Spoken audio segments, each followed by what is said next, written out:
Hello guys, gyms કિચનમાં તમારું સ્વાગત છે। આજે હું તમારી માટે તદ્દન નવો કાચી કેરી અને ડુંગળીનો સંભારો લાવી છું, જેનો ટેસ્ટ એકદમ છૂંદાજોડ લાગે છે। તમે આને ઇન્સ્ટન્ટ છૂંદો પણ કહી શકો છો, જે 5 જ મિનિટમાં તૈયાર થાય છે। તો ચલો આપણે કાચી કેરીનો સંભારો બનાવવાની શરૂઆત કરીએ। અહીંયા મેં મીડિયમ સાઇઝની એક કાચી કેરી અને એક ડુંગળી જ લીધેલી છે। આ સંભારો ટેસ્ટમાં ખૂબ જ સરસ લાગે છે અને ઉનાળામાં આપણને લૂથી બચાવે છે। કાચી કેરી મેં અડધી કરી લીધી છે અને બંનેની મેં છાલ ઉતારી લીધેલી છે। હવે છીણીની મદદથી હું તેને છીણી નાખીશ। તમે જોઈ શકો છો, મોટી છીણી લેવાની છે। આપણે આ પ્રમાણે છીણવાનું છે અને ડુંગળીને પણ મોટી છીણીથી જ છીણવાની છે, પણ ડુંગળી એકદમ છીણાઈ જશે। હવે એક બાઉલમાં છીણેલી ડુંગળી અને કાચી કેરીના છીણને આપણે મિક્સ કરવાનું છે। તમે જોઈ શકો છો, આવી રીતે બંનેને સારી રીતે આપણે મિક્સ કરી લેવાનું છે।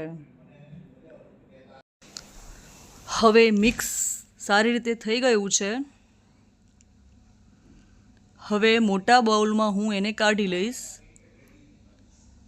એમાં 1 ચમચી જેટલી ખાંડ એડ કરવાની છે।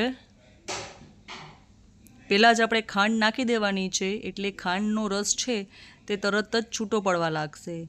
ત્યારબાદ સ્વાદ અનુસાર મીઠું એડ કરવાનું છે।